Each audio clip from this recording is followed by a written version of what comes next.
Budget बनाने में दो लोगों की भूमिका काफी अहम रही है। उनमें से एक है डिपार्टमेंट ऑफ इकोनॉमिक अफेयर्स के सेक्रेटरी शक्तिकांता दास और दूसरे हैं राजस्व सचिव हसमुख अढ़िया साहब। दोनों हमारे साथ हैं। साहब दोनों का स्वागत है सीएनबीसी आवाज में। हर किसी की निगाहें टिकी थी या फिर कह सकते हैं बजट से पहले इस बात पर काफी बहस था कि सरकार सामाजिक काम पर, सामाजिक कल्याणकारी योजनाओं पर खर्च बढ़ाएगी कि नहीं बढ़ाएगी, या फिर सरकार अपने फिस्कल डिफिसिट को लेकर काफी कंसर्न रखेगी। लेकिन मैंने देखा कि सरकार ने खर्च भी बढ़ा दिया और फिस्कल डिफिसिट के टारगेट को भी मीट करने का दावा किया है। तो थोड़ा सा कहीं ना कहीं ऐसा लगता है कि अंतर्विरोध है। तो ये कितना मुमकिन होगा कि इतने सारे एक्सपेंडिचर हम कर सके गांव में, किसानों पर? तो देखिए, ये जो बजट इस साल का है वो बहुत ही रियलिस्टिक बजट है, बहुत ही क्रेडिबल बजट है। इसका जो रेवेन्यू नंबर्स है, टैक्स रेवेन्यू हो या नॉन टैक्स रेवेन्यू हो, वो बहुत ही रियलिस्टिक है। और आपके व्यूअर्स का ज्यादा टाइम मतलब निटिग्रिटी में मैं नहीं जा रहा हूं, लेकिन नंबर्स आर बहुत ही क्रेडिबल है और वो अचीवेबल है। दूसरी तरफ एक्सपेंडिचर साइड में आप देखिए, अब इकोनॉमी का क्या जरूरत है। आज के सबसे बड़ा चैलेंज क्या है? आज के सबसे बड़ा चैलेंज ये है कि रूरल एरियाज में जो फार्मर्स एग्रेरियन डिस्ट्रेस और द रूरल डिस्ट्रेस, वो सबसे बड़ा प्रॉब्लम है। इंफ्रास्ट्रक्चर जो है रूरल एरियाज, वो भी सबसे बड़ा चैलेंज एक है। और ये सब, और इरिगेशन भी एक बहुत बड़ा रिक्वायरमेंट है। आप देखिए, पिछले 2 साल में फॉर एग्जांपल हमारे जो रेनफॉल है काफी बिलो नॉर्मल रहे हैं और एग्रीकल्चर इनकम काफी अफेक्ट हुए हैं इसकी वजह। तो इसीलिए सरकार को ये करना पड़ा कि जहां प्रॉब्लम है वहां पे एक्सपेंडिचर करनी चाहिए। और at the same time government का जो बोरोइंग कैपेबिलिटी है, जिसको अंग्रेजी में डेट सस्टेनेबिलिटी कहते हैं, हमें कितने हद तक गवर्नमेंट मतलब बोरो कर सकते हैं ताकि गवर्नमेंट का जो रिपेमेंट पावर उसमें कोई अफेक्ट ना हो जाए, वो सारे मैटर को गवर्नमेंट कंसिडर करते हुए 3.5% मेंटेन किया हुआ है। और सिर्फ ये नहीं, सरकारी जो एक्सपेंडिचर होगा उसके साथ एक्स्ट्रा बजटरी रिसोर्सेज भी हम लोग यूज कर रहे हैं। 31,000 करोड़ तक, 31,300 करोड़ तक कुछ गवर्नमेंट कंपनीज हैं, जैसे कि NHAI, national highway authority, IRFC हुआ या पावर फाइनेंस कॉरपोरेशन हुआ, वो भी मार्केट से, बाजार से लोन लेंगे। तो एक तरफ एक्सपेंडिचर को बढ़ोतरी दी गई है, दूसरी तरफ जो फिस्कल कंसोलिडेशन है, जो कि हमारा देश का फाइनेंशियल स्टेबिलिटी के लिए बहुत ही इंपॉर्टेंट है, उसको भी प्रोटेक्ट किया गया। एक जो बात चली थी वो कि मार्केट में डिमांड की बहुत दिक्कत है।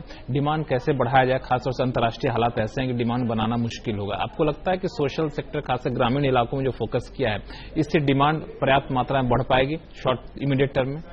इससे डिमांड जो रूरल सेक्टर है, 2 तरीके के क्रिएट होते हैं। एक तो डिमांड होते हैं जहां पे आप कुछ मतलब आप कुछ कैश डोल्स वगैरह, जिसको डोल्स कहते हैं, कुछ कैश सपोर्ट देते हो, लोगों के हाथ में परचेजिंग पावर आता है।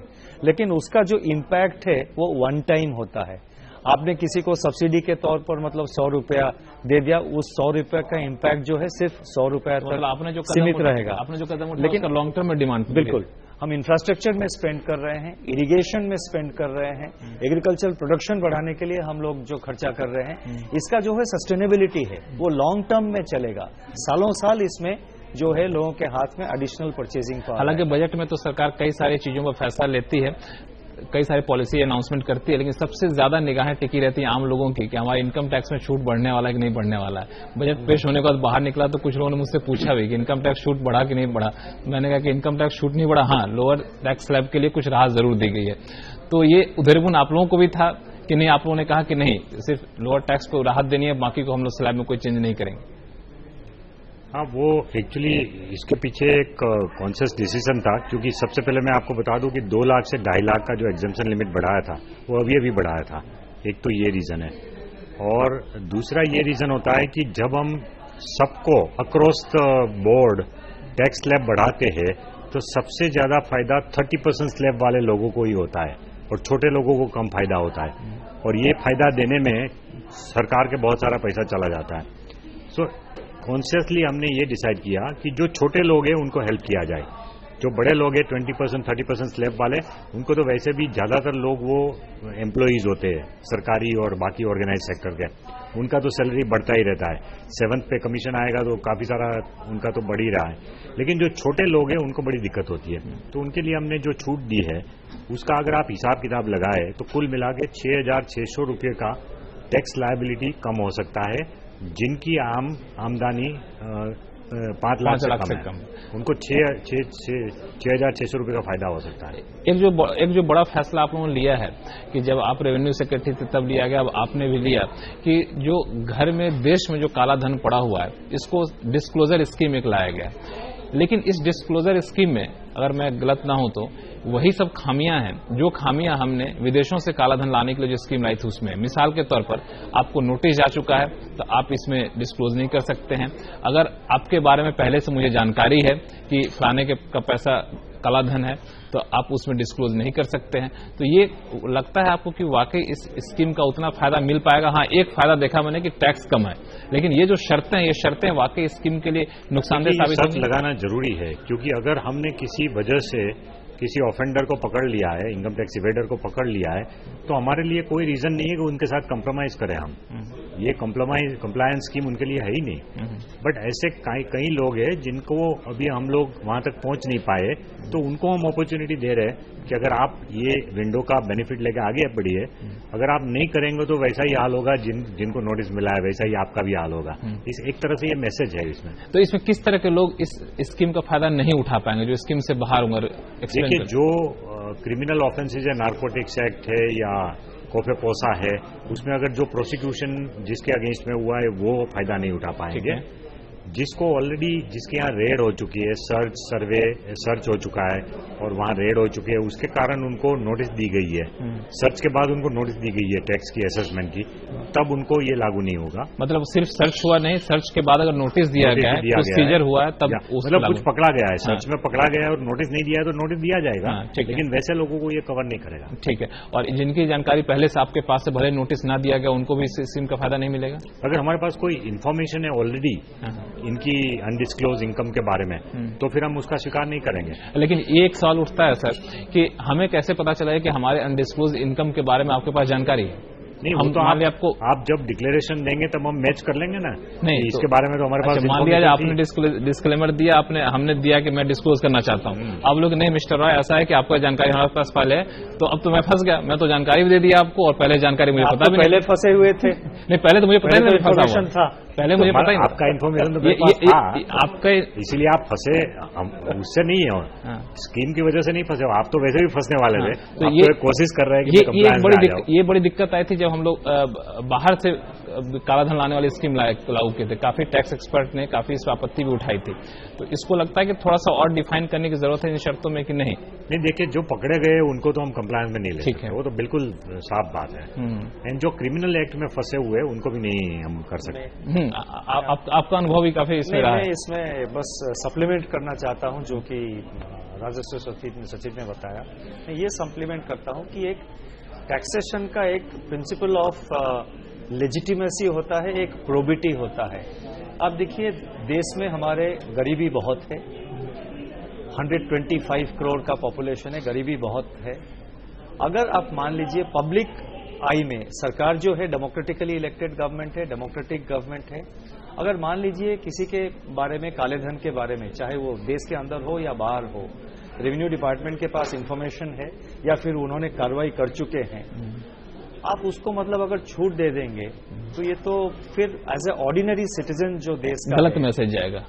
जो ऑर्डिनरी सिटीजन है, जो गरीब है, उसके मन में क्या जाएगा कि बड़े लोग जब कुछ क्राइम करते हैं उनके लिए छूट मिल जाता है और जो छोटे मतलब इकोनॉमिकली जो वीक है वो कहीं इधर उधर पकड़े गए तो उनको क्यों रिलीफ नहीं होता? मैं आपकी बात से इक्विटी का प्रिंसिपल भी बहुत इंपॉर्टेंट। एक सवाल और अधिया साहब से जानना चाहूंगा कि टारगेट क्या है, अनुमान क्या आप बताएंगे? नहीं, मैं पूछूंगा तो इसका फायदा नहीं है। देखिए, ये जो कंप्लायंस विंडो है वो रेवेन्यू रेजिंग मेजर है ही नहीं हमारे लिए। हमारे पास कोई इसके लिए टारगेट नहीं है, ना ही इसकी क्या इनकम आएगी उसको हमने रेवेन्यू के एस्टिमेट में गिना है। लेकिन कम से कम क्या हम ये कह सकते हैं कि विदेशों से आए काले धन का खुलासा जितना हुआ था उससे ज्यादा खुलासा घरेलू काले धन का? कोई आंकड़े की उसमें नहीं पढ़ना चाहिए, कोई भी अंक की गिनती में नहीं पढ़ना चाहते इस मामले में।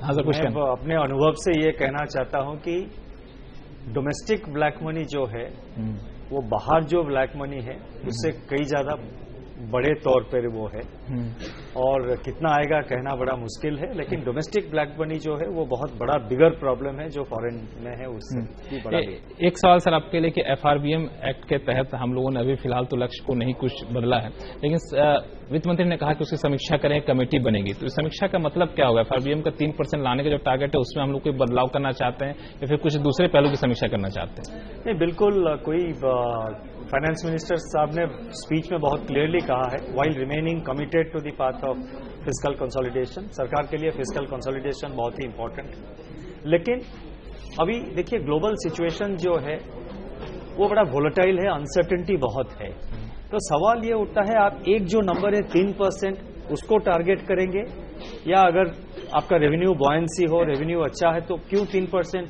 2.8% क्यों ना टारगेट किया जाए, या तो फिर अगर सिचुएशन रेवेन्यू बॉयंसी नहीं है लेकिन एक्सपेंडिचर का बहुत प्रेशर है तो क्यों 3%, 3.1% क्यों नहीं कर सकते हैं? तो ताकि गवर्नमेंट को एक पॉलिसी चॉइस, एक रेंज मिल जाए इन हालात में उसको डील करने के लिए। वर्ल्ड सिचुएशन जो आज है चारों तरफ आप देखेंगे बहुत ही डायनामिक है, बहुत ही फास्ट चेंजिंग है, तो ये एक ऑप्शन है, it is only for consideration, और एक्सटर्नल एक कमेटी बना के उसका रिकमेंडेशन आएगा, जब रिकमेंडेशन आएगा सरकार इसके ऊपर निर्णय जरूर, the government will consider all aspects, और गवर्नमेंट का जो मैं फिर भी दोहराना चाहता हूं, जो डेट सस्टेनेबिलिटी है, कितना लोन हम बोरो करके उसको रीपे कर सकते हैं सही तौर पर, उसको भी मद्देनजर रखते हुए डिसीजन लिया जाएगा। अरिया साहब, इसमें खासतौर से जो 3 सेविंग स्कीम में जो हम लोगों ने टैक्स स्ट्रक्चर में बदलाव किया है, EPF है, NPS है, तो उस बदलाव के पीछे क्या रैशनल है, थोड़ा सा एक्सप्लेन करिए, चूंकि इसको कुछ कंफ्यूजन फैला हुआ है। देखिए, ऐसा है कि NPS की जो स्कीम थी वो थोड़ी सी इसलिए नहीं चली प्राइवेट लोगों के लिए, सरकारी कर्मचारी के लिए तो NPS के अलावा कोई ऑप्शन ही नहीं था, इसलिए सरकारी कर्मचारी तो उसी में जुड़े, लेकिन बाकी जो प्राइवेट कंपनियां जो NPS में जुड़नी चाहिए वो जुड़ी नहीं। उसके पीछे वजह यह थी कि इनका जो टैक्स का जो एग्जेम्पशन स्टेटस है वो अलग था EPF और बाकी सब स्कीमों से। तो इस बार हमने सबसे पहला चेंज तो ये किया कि NPS को जो है हमने 40% तक जो कॉर्पस जब विड्रॉ करेंगे at the time of retirement, तो उसके ऊपर हमने टैक्स एग्जेम्पशन दे दिया है NPS को। 40% कॉर्पस में से जो विड्रॉ करेंगे, और NPS की स्कीम ऐसी है कि बाकी जो अमाउंट है 60%, उसमें से 40% तो उसको डेफिनेटली एन्युइटी खरीदना पड़ता है, और बाकी 20% में उसका चॉइस है कि वो 20% या तो उठाए या तो एन्युइटी में डाले। अगर एन्युइटी में डालेंगे तो उसके ऊपर फिर कोई टैक्स नहीं लगेगा, वो तो इन्वेस्टमेंट प्रोडक्ट हो गई।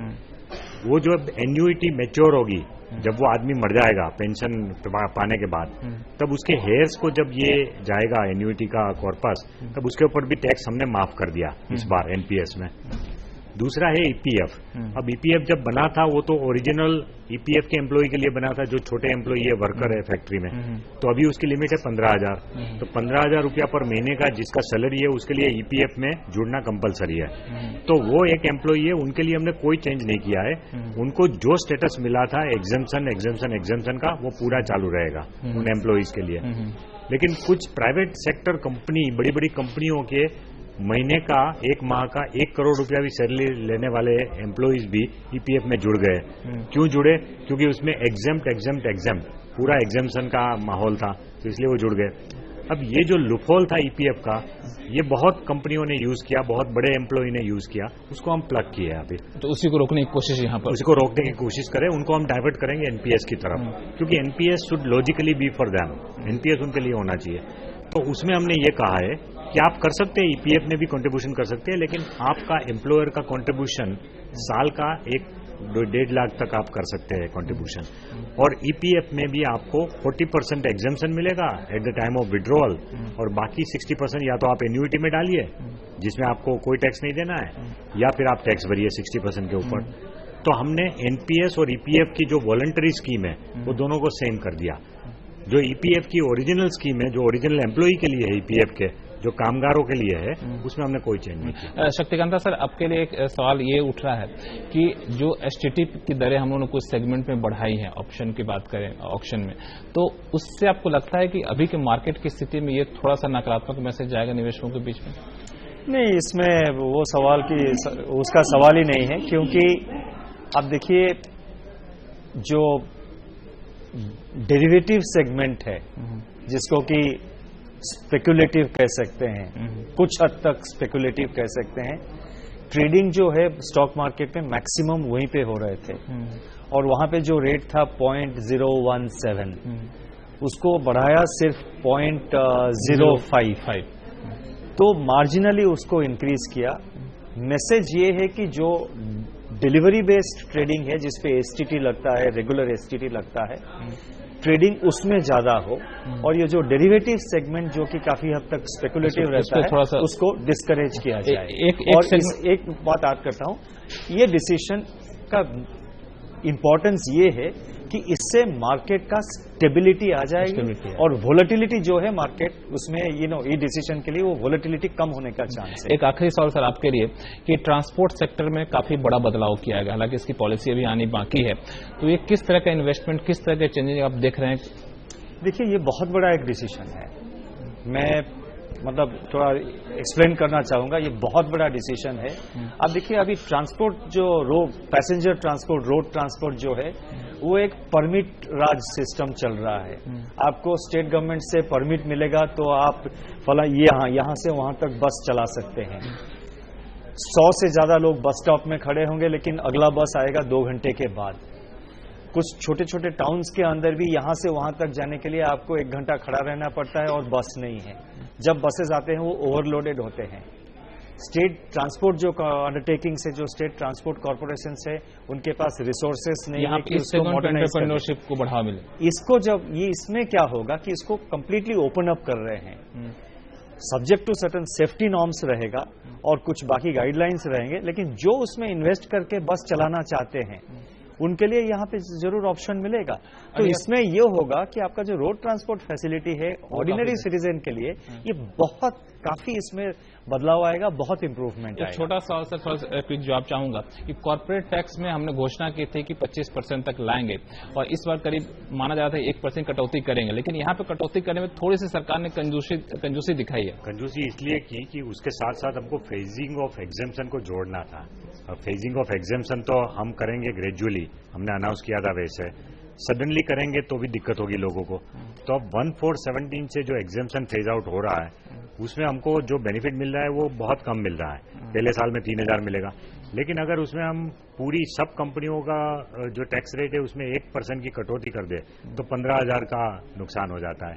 तो इसीलिए हमने शुरुआत कर दी है छोटी कंपनियों के लिए जो कि ज्यादा टैक्स वैसे भी पे करती है, तो उनको हमने 29% कर दिया। बहुत बहुत शुक्रिया हम आपसे बात करने के लिए। Thank you.